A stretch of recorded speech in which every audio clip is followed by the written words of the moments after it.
আসসালামু আলাইকুম। আজকে ভিডিওর টপিক হলো ইউনিভার্সিটি যে ক্রেডিবিলিটি ইন্টারভিউ নেয়, অর্থাৎ ইউকেতে স্টুডেন্ট ভিসা অ্যাপ্লিকেশনের আগে বিশ্ববিদ্যালয় কর্তৃপক্ষ, বিশ্ববিদ্যালয়ের কোনো প্রফেসর প্রত্যেকটা স্টুডেন্টের একটা ইন্টারভিউ নিয়ে থাকে। এই ইন্টারভিউ নেওয়ার পরে ইন্টারভিউতে পাস করলে তারা একটা কাস্ট লেটার ইস্যু করে। এই কাস্ট লেটার ইস্যু করার পরে আপনি ফার্দার অ্যাসেসমেন্টে যেতে পারবেন। তো ইউনিভার্সিটি কাস্ট লেটার ছাড়া আপনি কোনো কিছুই করতে পারবেন না।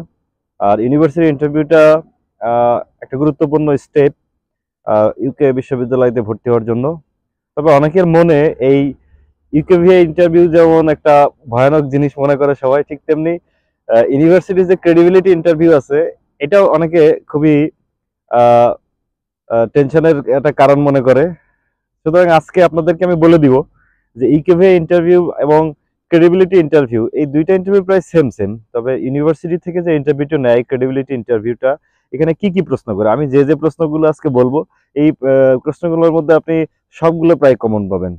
সুতরাং ভিডিওটা ভালোভাবে দেখেন। যদি ক্রেডিবিলিটি ইন্টারভিউতে ভালো করতে চান এবং পাস করতে চান, অবশ্যই ভিডিওটি সুন্দরভাবে দেখবেন। নাম্বার ওয়ান, প্রথমে আপনাকে যে জিনিসটা জিজ্ঞাসা করবে, এরা বলবে যে হোয়াট ইজ ইউর নেম, অর্থাৎ আপনার নাম জিজ্ঞাসা করবে। নাম জিজ্ঞেস করার সাথে সাথে আপনাকে জিজ্ঞেস করতে পারে ডিওপি, অর্থাৎ ডেট অফ বার্থ, আপনার জন্ম তারিখ জিজ্ঞেস করতে পারে। জন্ম তারিখ জিজ্ঞেস করার পরে ওরা আপনাকে যে কোনো ভাবে শুরু করতে পারে।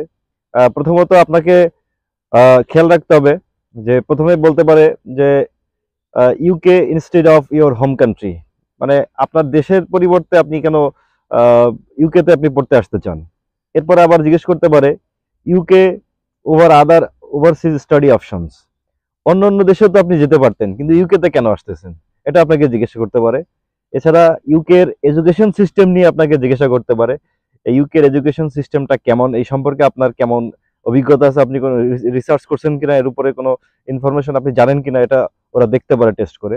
এছাড়া আপনাকে বলতে পারে reason for choosing the program, অর্থাৎ আপনি যেই প্রোগ্রামে যেই সাবজেক্টে ইউকেতে পড়তে আসতে চান সেই প্রোগ্রাম সম্পর্কে আপনার জানতে চাইতে পারে। তো সবচেয়ে ইম্পর্টেন্ট বিষয় হচ্ছে আপনি যেই কোর্সে আসবেন সেই কোর্সের কোর্স মডিউলগুলো, আমি বারবার বলতেছি যে এটা আপনাকে অবশ্যই কোর্স মডিউল জিজ্ঞাসা করবে, যে এখানে কোর্স মডিউল কি কি আছে এবং অ্যাসেসমেন্ট সিস্টেমটা কি, এখানে পরীক্ষা পদ্ধতিটা কি হবে এবং কি কি সাবজেক্ট আছে, কোর্স ডিউরেশন কতদিন আপনার, অর্থাৎ এই কোর্সটা শুরু হবে কবে শেষ হবে কবে, অবশ্যই এই প্রশ্নগুলো আপনাকে জিজ্ঞাসা করবে।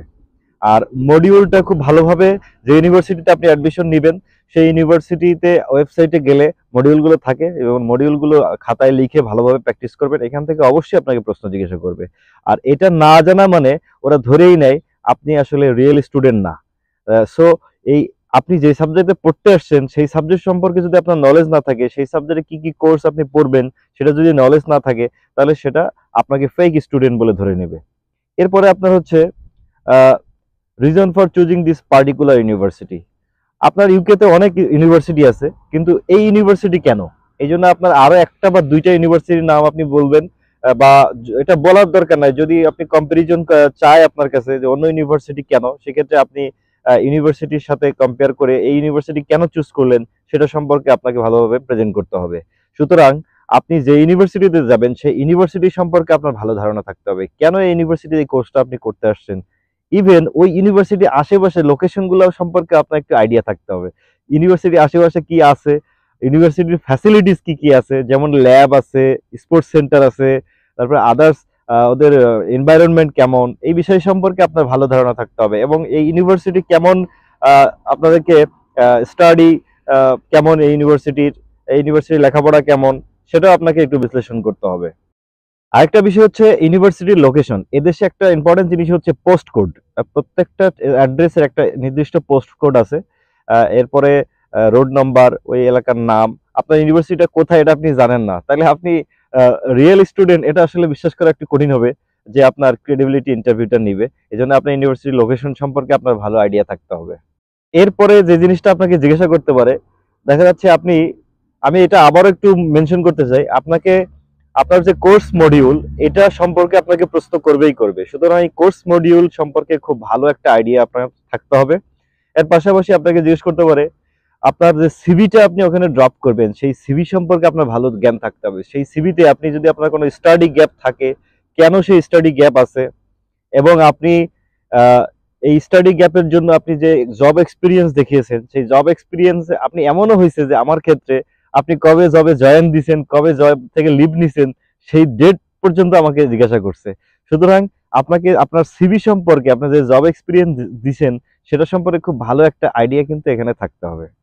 এরপরে আপনি একটা জিনিস দেখবেন, আপনার সিভিতে আপনি জব এক্সপিরিয়েন্সের সাথে আপনার যে সাবজেক্টে আপনি পড়তে যাবেন সেটা কিভাবে রিলেটেড, বা আপনি আপনার অনার্সে যে সাবজেক্টটা পড়েছেন সেটার সাথে আপনি যে সাবজেক্টে পড়তে আসবেন তার কিভাবে রিলেট করবেন, এটা প্রশ্ন করতে পারে।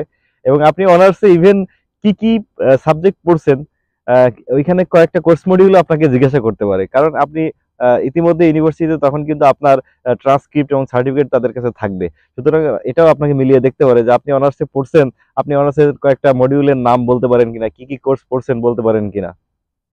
এরপরে আপনাকে জিজ্ঞাসা করতে পারে আপনি ইউকেতে আসছেন যে সাবজেক্টে পড়তে, এই সাবজেক্ট পড়ার পরে বা ইউকেতে স্টাডি শেষ করার পরে আপনি দেশে ফিরে যাবেন কিনা। অবশ্যই অবশ্যই এখানে বলবেন হ্যাঁ আমি দেশে ফিরে যাব। তারপরে এই সাবজেক্ট পড়ার পরে আপনার ক্যারিয়ার গোলটা কি, আপনি এই সাবজেক্ট কেন পড়তেছেন চাইতেছেন, আপনি এই সাবজেক্ট পড়ার পরে কি বিজনেস করবেন নাকি কোনো জব করবেন, সেই বিষয় সম্পর্কে আপনার একটা আইডিয়া, আপনার সোজা সত্যি হোক আর যেভাবে হোক আপনি একটা সুন্দরভাবে একটা প্রেজেন্ট করতে হবে এখানে আনসারটা, সেই দিকে আপনি খেয়াল রাখতে হবে। এরপরে আপনার একটা জিনিস আছে, সবচেয়ে আসলে সবগুলো জিনিসই খুবই গুরুত্বপূর্ণ, তবে এটা অন্যতম একটা গুরুত্বপূর্ণ বিষয়, আপনার যে স্পন্সর, অর্থাৎ আপনার যে লেখাপড়ার যে কস্ট, যে টাকা, এই টাকাটা কে দিবে এবং তার সম্পর্কে ডিটেলস, তার সম্পর্কে ডিটেলসের সাথে সাথে তার সাথে আপনার রিলেশনটা কি, তার ইনকাম সোর্স কি, সে কেন আপনাকে এই টাকাটা দিচ্ছে। যদি আপনার বাবা মা হয় তাহলে তো সহজে বলা যায়, আপনি নিজেও আপনার নিজের স্পন্সর হতে পারেন, তবে সেই ক্ষেত্রে টাকাটা আপনি কোথায় পেলেন, কিভাবে টাকাটা আপনার জোগাড় হলো, সে সম্পর্কে আপনাকে প্রশ্ন করতে পারে। এরপরে যে জিনিসটা আপনাকে জিজ্ঞাসা করতে পারে সেটা হলো আপনার অ্যাকোমোডেশন। আপনি ইউকেতে আসার পরে এখানে আপনি যে থাকবেন, সেই অ্যাকোমোডেশন আসলে কেমন, আপনার কস্ট আছে এটা সম্পর্কে আপনার আইডিয়া কেমন। এরপরে হচ্ছে আপনার লিভিং কস্ট, অর্থাৎ এই অ্যাকোমোডেশন হচ্ছে লিভিং কস্টটা, আপনি এখানে যে থাকবেন আপনার মান্থলি বা ইয়ারলি লিভিং কস্টটা কত, সে সম্পর্কে আপনার আইডিয়া আছে কিনা, আবার সেটা ব্যাকআপ দেওয়ার মতো টাকা আপনার ব্যাংক স্টেটমেন্টে আছে কিনা, সে সম্পর্কে আপনাকে জিজ্ঞাসা করতে পারে। আপনি কোন ব্যাংকে ইভেন টাকা রাখছেন তার জন্য, আপনি এখানে আসবেন, আপনার ফুড কস্ট আছে, ট্রান্সপোর্টেশন কস্ট আছে, লিভিং কস্ট আছে অ্যাকোমোডেশনের জন্য। সুতরাং আপনার সেটা জন্য আপনার কোন ব্যাংকে টাকা আপনি দেখিয়েছেন, কত দেখিয়েছেন, অবশ্যই সেটা পাউন্ডে হিসাব করে বলবেন। আপনি যে ব্যাংকে আপনার ব্যাংক স্টেটমেন্ট দেখিয়েছেন, কত পাউন্ড সেখানে রেখেছেন, সেটা কত মাস ধরে, কতদিন ধরে আছে, সেটাও আপনাকে বলতে হবে। এরপরে আপনাকে আর কিছু প্রশ্ন জিজ্ঞাসা করতে পারে, যেমন আপনি তো ইউকে পড়তে আসবেন, এই ইউকেতে পড়তে আসলে প্রত্যেকটা স্টুডেন্টের একটা ইন্স্যুরেন্স দিতে হয়, এটা হেলথ ইন্স্যুরেন্স বলা হয়। যারা 1 বছরের কোর্সে আসবে 1 বছরের, যারা 2 বছরের কোর্সে আসবে 2 বছরের, যত বছরের কোর্সে আসবেন সেই পার ইয়ার হিসেব করে আপনাকে আপনার এই আইএসএস ফিটা দিতে হবে, যেটাকে আমরা বলি হেলথ ইন্স্যুরেন্স ফি। এইটা আমার ক্ষেত্রে আমি 2 বছরের ভিসা, 1 বছরের কোর্স, যদিও আমি 2 বছরের ভিসা পাইছি প্রথম স্টাডির জন্য, সেক্ষেত্রে আমার দেওয়া লাগছে 2 বছরের হেলথ ইন্স্যুরেন্স।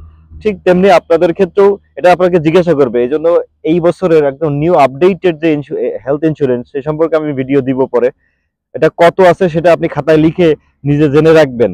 এর সাথে সাথে আপনার এম্বাসি একটা ফি আছে, আপনি যখন এম্বাসিতে যাবেন, এই ক্রেডিবিলিটি ইন্টারভিউ পাস করলে আপনার এম্বাসি ফি দিতে হবে একটা, দিয়ে আপনার ফিঙ্গার এবং আহ, আপনার বাকি অ্যাসেসমেন্টে যেতে হবে। সেক্ষেত্রে আপনার এম্বাসি ফি, আমি যখন করছিলাম জানুয়ারি ইনটেকের জন্য 2025-এ, তখন 80,000 টাকার মতো ছিল, অর্থাৎ সেটা বাংলাদেশি টাকা অবশ্যই বলা যাবে না, পাউন্ডে বলতে হবে, সেই সম্পর্কে আপনার নলেজ থাকতে হবে। মোটামুটি এই ছিল একটা ক্রেডিবিলিটি ইন্টারভিউ যখন ইউনিভার্সিটি থেকে নেয়, এই প্রশ্নগুলাই ঘুরাই ফিরাই করে।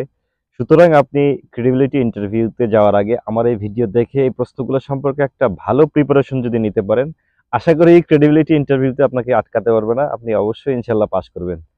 সুতরাং আহ, ভয়ের কিছু নাই, ভালোভাবে প্রিপারেশন নিন, একটু রিসার্চ করুন, ওয়েবসাইট ঘাটুন, যে ইউনিভার্সিটিতে যাবেন সেই ইউনিভার্সিটি সম্পর্কে ঘাটুন, আর এই প্রশ্নগুলোর অ্যান্সার, একটা মোটামুটি অ্যান্সার আপনি রেডি করবেন। মুখস্থ অ্যান্সারের দরকার নেই, একটা মোটামুটি আপনার আইডিয়া জেনারেট করে রাখবেন, আপনি আপনার মতো করে অ্যান্সার দিবেন, ইনশাল্লাহ আপনি ক্রেডিবিলিটি ইন্টারভিউতে পাস করবেন। তো আজকে এই পর্যন্তই। See you in the next video. Thank you so much.